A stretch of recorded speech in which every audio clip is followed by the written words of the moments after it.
Hello everyone, আজকে আমরা চিত্র চ্যাপ্টার থেকে কয়েকটি ম্যাথ দেখব। সর্বপ্রথম টাইপ 1। টাইপ 1 এ আমরা যেটা শিখবো সেটা হচ্ছে চার্জের মান এবং চার্জের প্রকৃতি নির্ণয়। যেমন আহ,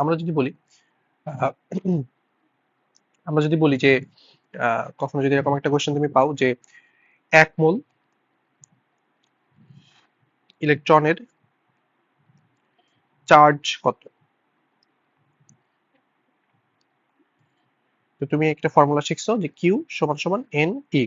এখানে কিউ কি? কিউ হচ্ছে চার্জ, এন হচ্ছে সংখ্যা,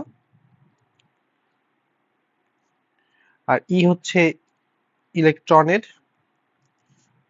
চার্জ। তো 1 মোল ইলেকট্রনের চার্জ, 1 মোল সমান কত সংখ্যা ভাইয়া? 6.023 ইন্টু 10⁻23। আর ইলেকট্রনের চার্জ কত? -1.6 ইন্টু 10⁻19। ক্যালকুলেট করে যত আসবে তত কুলম্ব। এভাবে আমরা চাইলে চার্জের এটা ভ্যালুটা বের করতে পারি। আবার আমি যদি তোমাকে এখন কোশ্চেন করি যে 10 কুলম্ব আধানের জন্য, আধানের বা চার্জের জন্য কত টি ইলেকট্রন প্রয়োজন ইলেকট্রন সরাতে হবে নাকি দিতে হবে? ইলেকট্রন সরাতে হবে নাকি দিতে হবে? তো তুমি একটু আগে একটা ফর্মুলা দেখছো, কিউ সমান সমান এন ই। এখানে কিউ এর ভ্যালু কত দিয়ে রাখছি ভাইয়া? আমি 10 কুলম্ব। আর এন এর ভ্যালুটা তোমাকে বের করতে হবে কতটি ইলেকট্রন। আর ইলেকট্রনের চার্জ, সেটা এখন আমরা আর মাইনাস ইউজ করলে হচ্ছে, না করলে হচ্ছে, কারণ আমরা ইলেকট্রন সরাতে হবে নাকি দিতে হবে এটার অ্যান্সারটা আগে দিয়ে ফেলি। চলো দেখো, আমাদের তৈরি করতে হবে পজিটিভ চার্জ, কিন্তু ইলেকট্রনের চার্জ হচ্ছে নেগেটিভ। তাহলে নেগেটিভ চার্জ যদি আমি সরাই আনি তাহলে অফকোর্স পজিটিভ চার্জ তৈরি হবে। তাহলে আমার পজিটিভ চার্জ যেহেতু তৈরি করতে হবে সেহেতু ইলেকট্রনকে সরাতে হবে। দ্যাটস ওয়াই তুমি এখানে ইলেকট্রনের চার্জটা তুমি যেহেতু আগেই বলে দিচ্ছ ইলেকট্রন সরাতে হবে, ইলেকট্রনের চার্জটা পজিটিভ বসালেও কোনো সমস্যা নেই। তাহলে এন সমান সমান সামথিং টি, ক্যালকুলেট করে যেটা পাচ্ছ, সামথিং টি ইলেকট্রন সরাতে হবে।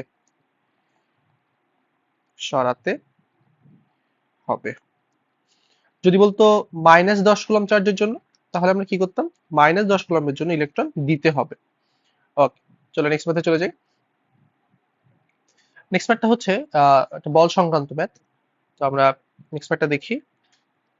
টাইপ 2। মনে করো এখানে 10 কেজি ভরের একটা বস্তু আছে। এই 10 কেজি ভরের বস্তুটাকে পৃথিবী, আচ্ছা 10 কেজি ভরের একটা বস্তু আছে এবং এটার উপরে লেটস সে -15 কুলম্ব চার্জ আছে। এই 10 কেজি ভরের বস্তুটার উপরে 15 কুলম্ব চার্জ আছে। আর এটা হচ্ছে আমার ভূমি, এটা হচ্ছে আমার ভূমি। ভূমিতেও আর একটা চার্জ আছে এবং দুইটা চার্জের যে মধ্যবর্তী দূরত্ব, সেই মধ্যবর্তী দূরত্ব দিয়ে রাখছি লেটস সে 5 মিটার। এখন তুমি চাচ্ছ এই চার্জটাকে স্থির রাখতে, শূন্যে ভাসমান অবস্থায় রাখতে। তার জন্য ভূমিতে যেই চার্জটা আছে তার ভ্যালুটা কত হতে হবে? আরেকবার বলি কোশ্চেনটা, তুমি চাচ্ছ এই চার্জটাকে শূন্যে ভাসমান অবস্থায় রাখতে, এটাকে শূন্যে ভাসমান অবস্থায় রাখতে এই চার্জের ভ্যালুটা কত হতে হবে? তো লেটস সে এটার ভ্যালু আমি ধরে নিলাম যে ভাইয়া এটার ভ্যালু কিউ হতে হবে এবং কিউ এর ভ্যালুটা কত সেটা আমাকে বের করতে হবে।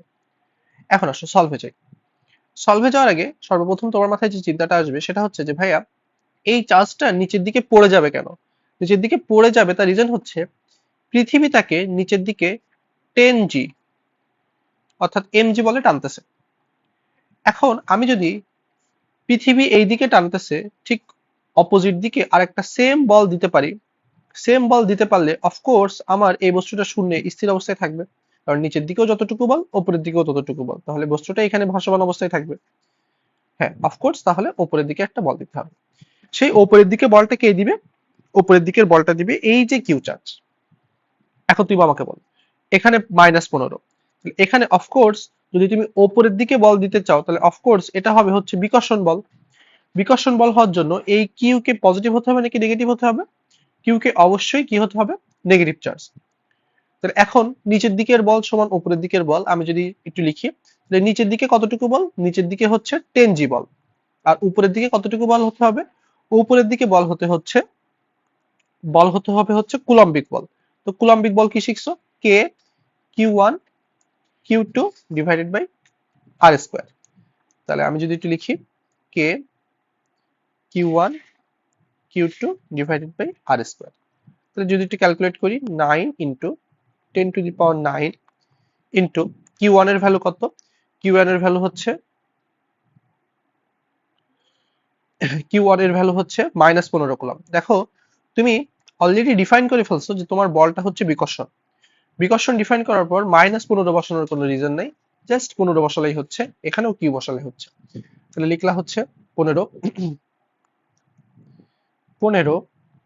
ইন্টু কিউ2 এর ভ্যালু হচ্ছে কিউ ডিভাইডেড বাই 5 স্কোয়ার। এখান থেকে তুমি ক্যালকুলেট করে কিউ এর ভ্যালুটা লেটসে পেলাম বক্স কুলম্ব। কিন্তু কিউ এর ভ্যালুতে তুমি একটা ধনাত্মক মান পাবা, তাই না? একটা পজিটিভ ভ্যালু পাবা।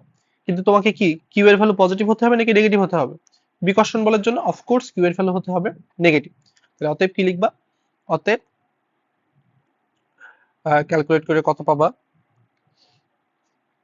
যতই পাও অতএব অতএব মাইনাস বক্স কুলম্ব চার্জ